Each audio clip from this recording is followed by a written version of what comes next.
Fẹ́mi. Yeah. Ó tiẹ̀ jí mi kí wá wẹ̀ fún ẹ láàárọ̀ yìí. Mo fẹ́ disturb ẹ. Ṣé o kò sùn tẹ́lẹ̀tẹ́lẹ̀? Tí bá dẹ̀ ní pé kí n jẹ bẹ́ẹ̀ inú lè bí ẹ.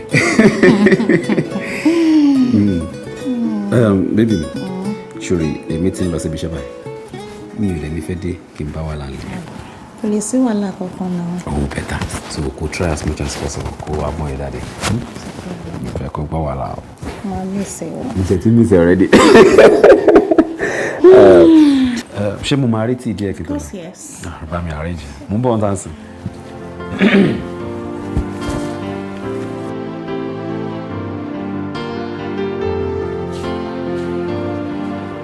Hey, mommy. Ọkọ mi, how are you, my Fine, ma. Báwo ni school? Báwo wà ni? Mommy, no school is so stressful. Stress and everything. Mo ní kó yé máa sọ èèbó mọ́ tó bá ti délé. We shan't try, mommy. We shan't try. Oh, ní try. Wàá mọ̀. Call me. Mi ìfẹ́ òun try. Wàá mọ̀ ni ọmọ Yorùbá ni o gbọ́dọ̀ mọ̀. Mi tún lè lọ fowó pọ̀ ẹ̀yin Yorùbá. Mommy bí n pan mi. Gbàrà yóò ní ṣó ń lé ní ṣókòlá jẹun.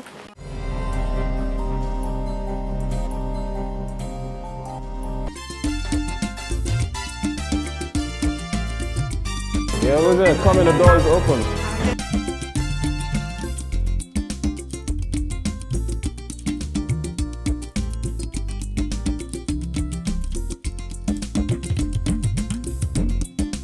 Yeah, good morning. Báwo ni? Fine, sir. Hi, Silicon student, the late Mbewa. Àti ṣe necessary things níbẹ̀, so I fẹ́ kẹ́ cross check. Kí ló tọrọ wá ń kọ́ ẹ lẹ́nu tẹ́lẹ̀ àbòdìṣe nǹkan tí ò dá láàárọ̀ yìí? Ẹ má dà mí lò. Okay. But kí ló dé? Attestation letter yẹn ò sí báyìí náà, àbí? Oh, my bad. Èmi mo ní ká máa include them all this current documents tó ń jáde. But àwọn documents tí mo rí mi báyìí, how come tí company seal stamp ò sí lórí ẹ̀? No, ni mo fi gbá kẹ́kọ̀ọ́ cross check náà. A máa padà stamp it, that's the last thing tá a máa ṣe lórí ẹ̀. Okay. Anyways, mo ti gba soft copy already, mo ti go through it, except you guys change anything in this. No. But as long as it's intact, this can go. Then, marketing manager, uncle? Wọ́n jáde. But wait, ṣé kò ń ṣe the same company car tó yẹ kó gbé wọn jáde náà ni ó gbé wọn wá sí báyìí? No, the other one làwọn gbé àwọn jáde ní tiwọn. Okay. Anyways, sọ fún marketing manager pé kó ṣe àwọn transfer sí àwọn companies mo ní kó ṣe transfer fún. Now, could make sure kó pè mí as soon as the buyer ṣe àwọn transfer so that I can put a call to the CEOs of those companies. Okay, sir. All right. Okay. Take good care of yourself. Have a nice day. Sure, sir. Yeah. Sir, am I expecting in the office? No. I will be traveling, so I won't be able to make it down today. Okay. You guys be good. All right. No. What that was, sir? Yeah, no.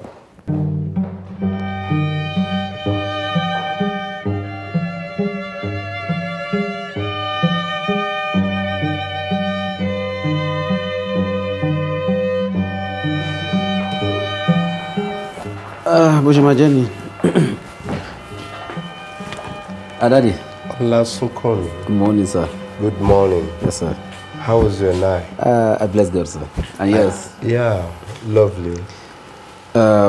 Mo ti fẹ́ máa lọ síbi iṣẹ́. Okay, o ti fẹ́ máa lọ nìyẹn. Lágbára Ọlọ́run, ìkọ́ ò kì í kéjò lẹ́sẹ̀. Wàá máa lọ rí, wàá máa bọ̀ rí. Ọkọ ọba ò ní ṣá ẹ lẹ́sẹ̀. Okay. Ẹ ṣé gan, sir. All right then. All right then. Yeah. All right. I'll call you. Oh, yeah.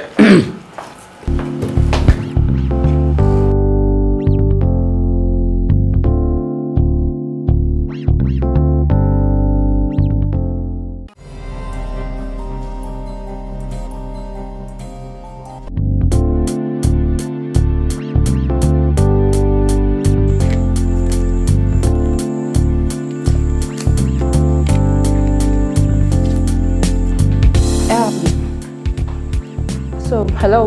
Rama. Ma báwo ni kí lorúkọ ẹ? Dọ́lápọ̀ ni. So kí ló ti wá pẹ́ dé òun claim pé hold up kan ló wà lọ́nà and driver mi dẹ̀ rí ẹ gbé wálé. So what happened? Ẹ má bínú ma. Anyway, àwọn ẹrù ẹ̀kọ́ yẹn gbé dìde as in gbé kúrò ńbẹ̀ yẹn jẹ́ kí n fi yàrá ẹ̀ wọ̀n ẹ̀ and before then jọ mi ò like kéèyàn máa rorò kiri nínú ilé because wá ṣe house help mi báyìí ìyẹn ò mí ìpò darúgbó tó máa rorò kiri so gbé báàgì ẹ̀ kí n fi yàrá ẹ̀ wọ̀n ẹ̀ á lè máa sọ̀rọ̀ later.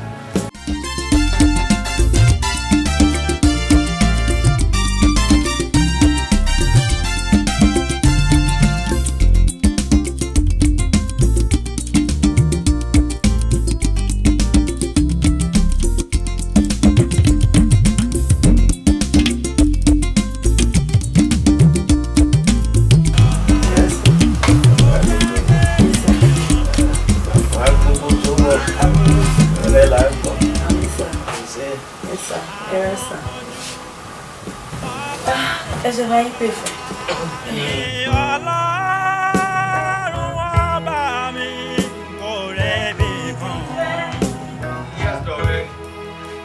Ó ń gbọ́ méjì yẹ wá lọ́wọ́. Ẹ kò jókòó sá. Lájídé. Ìyàwó ti ṣe ń lálejò. Ó fún un lómi. Iṣẹ́ yẹn kan pọ̀pọ̀ kalẹ̀ mo wá ní pé kí n ṣe díẹ̀ nú ẹ̀ lórí kọ̀ǹpútà mi kí n tó padà sọ́fíìsì lọ́la kó má lọ pile up jù. Sá máa sinmi máa sinmi èmi Ṣẹ́gun jẹ́ yẹn lọ o. Dádì à ń sinmi náà à ń sinmi. Owó tí bí tá a jọ sọ mo bá wá. Mo ti rántí ìní ni mo dá fún yín right. SH sweetheart. Ẹ kú jókòó jáde. Ó ṣe mí. Ẹ ránṣẹ́. Bá mi wọlé kó bá mi wo bóyá change díẹ̀ kún nu owó tí mo kó fún yẹn mo fẹ́ fún dáàdì lówó. Ìfẹ́ bọ̀ mọ̀ pé kò sówó ńlẹ̀ ńsìn. Okay, o fẹ́ fún dáàdì lówó. Mo ní láti fún wọn. Gbogbo owó tó wà ńlẹ̀ láti lò ní last week. Kò dẹ̀ sí nǹkan kan ńlẹ̀ báyìí tó lè fún dáàdì. Dáàdì ṣe máa ní sùúrù the next week. So táwọn owó bá wọlé, a máa lè fún wọn, a máa kọ́kọ́ sort wọn. Daddy, bó ṣe máa jẹ́ ló ṣe ṣàlàyé yẹn, ẹ máa dúró di next week so wá ti wà lẹ́ngbà yẹn. Ọ̀sẹ̀ méjì ni mo ti ń béèrè owó ìwọ ló sì ní wá ní òní. Ṣé yóò rí bẹ́ẹ̀? Mo rò pé bóyá ó ṣe máa kún lé ni since tàdé ti ná tán èmi máa wọlé títí next week so á lè fún yín. Ọlájídé kò yóò rí bẹ́ẹ̀ o kò yóò rí bẹ́ẹ̀ o ṣùgbọ́n kò sí wàhálà ó kọ́ tá a sọ ọmọ ẹni inú ẹni ní gbé òun jẹ́ ó yé wa pẹ́ sí abo nìwọ́ fẹ́ máa gùnnú. Dáàdì ṣe mọ̀ wípé ìyàwó olórùka ni a ṣe and joint account la operate mi lè ná kọ́bọ̀ nínú account kó má mọ̀ sí òun náà dẹ̀ lè lọ tọrọ nínú account kémi náà má mọ̀ sí transparency là ń ṣe nílé wa ń bíbá ẹ má bínú sá. Kò sí wàhálà òwò àìsàn ń sọ olórùka lẹ́yìn ṣe onígbà ọ̀pẹ lèmi pé. Kókó tá a sọ ọmọ nínú ẹni ní gbé òun jẹ́ ó yé wa pé ẹ̀sìn abo ni wọ́n ń gùnnú. No daddy ẹ dúró kí n pa ilé ẹjọ́ ẹ dúró kí n sìn dájú. Báwo lẹ ti yọnu sóògbọ́. Darling, bro, ìwọ ló fa gbogbo nǹkan tó ń ṣẹlẹ̀. Kò ṣe big deal. Kò ṣe big deal. No, kí ló dé tó máa bí mi lówó lójú dáàdì? Wo family mi ni mo mọ bí mo máa handle wọn tó bá ti rówó ti tán. No, kò dáa, ó máa rí bákan, ṣé ló máa dàbí ẹni pé ìyàwó ẹ̀ ló ń control. Baby, this is transparency. This is transparency. I'm doing my legal right as a legal husband. Okay, mo ti gbọ́, ṣá máa fa wàhálà kankan sí mi lọ́rùn. Mi fa wàhálà kankan sí ẹ lọ́rùn. Ṣé ṣá okay? Try. Ẹ ṣá kàn máa ń dà mí lọ́rùn always ni. Ṣé bébí mi ń kéèkì? Jẹ́ gbogbo ẹ̀ jẹ́.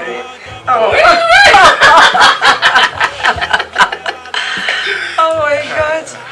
Baby, I love you so much. I love you too. Thank you. You're gonna top up. No.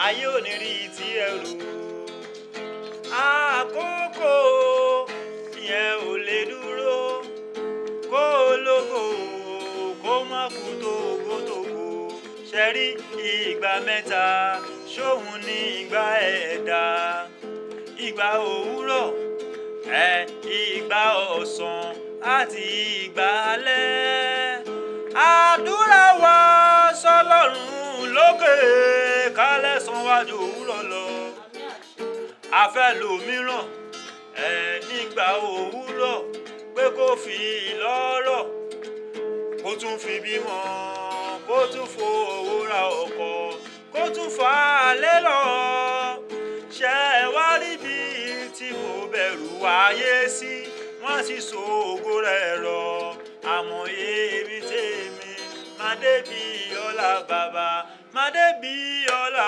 bàbá. má débi igi. ó tiẹ̀ ti dá ó ti dá ìrònú ò papọ̀ ìyá ronú ọmọ ròkà lọ́rọ̀ tí yín. mo lòun. ọ̀hún ò dá o bó o ṣe wí gan gẹ́lẹ́ ni mo bá a kí Abọ́sẹ̀dé máa kọ́ ọ Lájídé sáwà bí mo ṣe ń sọ pé owó ni mo bá wá o lọ Lájídé ń sọ pé kọ́bọ̀ ò bóun jí kọ́bọ̀ ò bóun jí mo ní ṣé kọ́bọ̀ lèmi náà wá béèrè lọ́wọ́ rẹ̀ kí n mọ́ tán ọ Ọlọ́run ló ní kí n lówó mọ́tò àlọ́ àtàbọ̀ lọ́wọ́ yóò rí n tó kù mí kù rè. tèbí mo sọ nígbà lóògbó ni màá kú omi sọfá gbòlíkálí kò lè fún wọn nìkọ̀ọ̀kan ṣé bẹ́ẹ̀ mi lè máa ń lọ síbẹ̀ lè máa ń lọ gbogbo ìgbà jọrọjọ lè máa ń lọ gbogbo ìgbà jọrọjọ mi mọ kú lójú mi rí lọ́hùn ìdí bẹ́ẹ̀ nígbà tó bá ní kẹ́ máa lọ kẹ́yìn kẹ́ ti lọ rẹ̀ yìí lójú ìrẹ̀ ti rẹ̀ yìí ó tán ẹ̀yin lẹ́la kàbùkù lọ. ó ti á wá dà báyìí òun gẹ̀ẹ́sì obìnrin ló ń sọ fún wa ó ti dá ẹyẹlé ní bá wọn tán adìẹ ti bá wọn lọ́wọ́ sí báyìí. ẹ ká máa ṣe ṣíṣe. ṣé yìí tó tẹ wá ṣe fẹ́ mi tó ṣe fún mi yìí tó mo fojú ara mi rí mo ti ń fetí gbọ́ mi ò gbàgbọ́. kò fún yín nìkan ọkàn rárá. ní nǹkan tó rí kí n tún mú wá ní. a ní tó kù mí kù nù. ṣó wá rí ẹyẹlé ní bá wọn tàn tẹ́lẹ̀ adìẹ ti tẹ sọ̀bọ̀ báyìí. Abọ́sẹ̀dé ó gbà ó fẹ́ bẹ bíi tiwa jẹ́ ó gbà. ó ní kó o dùn mọ́ lẹ́nu mi. ó ti sọ èmi ká ẹ lè gbọ́n wọn ti mú fàájì ká pamọ́ wa lára.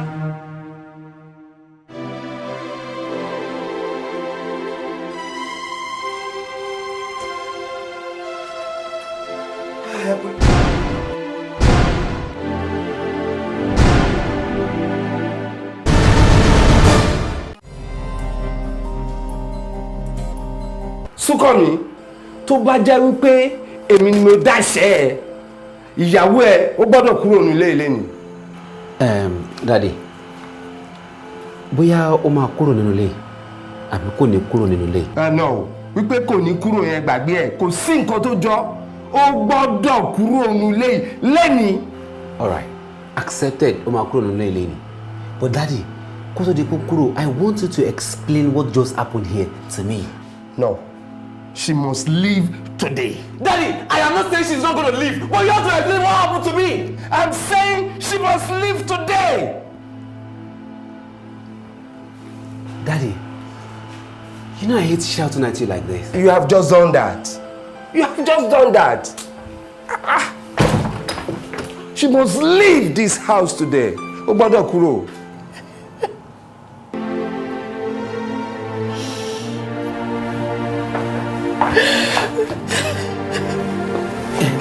Rotí, kí ni nǹkan tó ṣẹlẹ̀? Mo bẹ̀rẹ̀ nǹkan tó ṣẹlẹ̀ lọ́wọ́ ẹ̀rù rẹ̀ ń bú sẹ́kún. Ṣé kó lọ́rọ̀ tó wà nílẹ̀ yìí ni? Kí ló? Àbí ṣé láti mi rè pẹ́? Tó yẹ pé láti mi rè pẹ́ ni sọ fún mi, máa mọ mo ṣe máa ń dùn kéèsì yìí.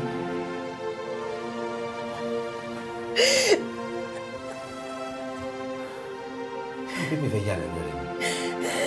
Mo ń bèèrè lọ́wọ́ dáàdì, ọ̀tọ̀ ní kọ́tà wọn sọ. À ń bèèrè lọ́wọ́ wọn sunkún.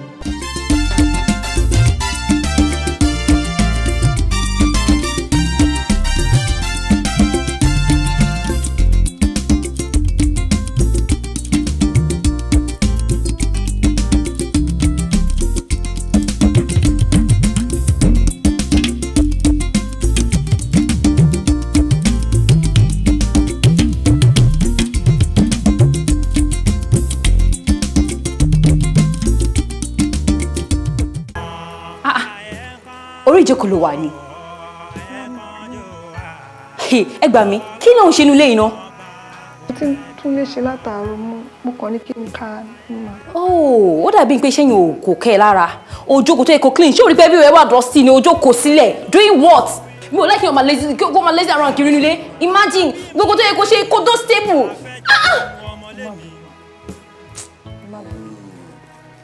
Mo ti sọ fún pé kẹ́yìn máa stress ara yín mọ́. Mi ò láì bẹ́ ṣe ń pariwo yìí. Kí ló ṣe fún mọ́mì? Ẹ bá mi bẹ̀ mọ́mì. Ṣẹ́gun mọ́mì, ó ní kẹ́ má bínú. Whatever tí ó bá ṣẹlẹ̀, ẹ má bínú, ẹ tẹ̀lé mi.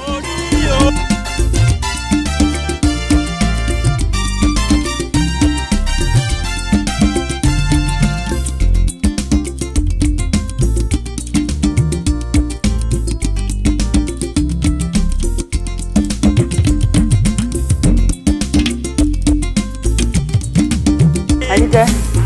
Ma?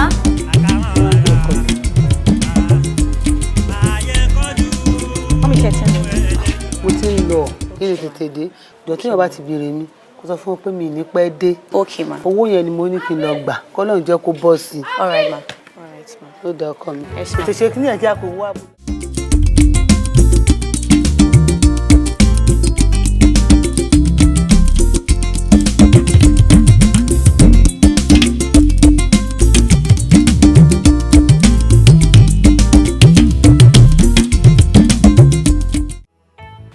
Mommy ò ń ṣèyàn tó dáa o. One nice. But sometimes when you don't know her, you don't know her. O kò mọ nǹkan tó máa ṣe. Tó bá mọ̀ pé o really fẹ́ understand mom sí mi, o ní láti fara mọ́ mi. Kí n súnmọ́ yín yẹn mi understand ẹ. Má worry, má jẹ́ kó máa yé. O ti gbọ́? O ní problem ṣùgbọ́n. It's alright. Ẹ ṣé sà. Máa ṣiṣẹ́ ẹ ṣe ti gbọ́?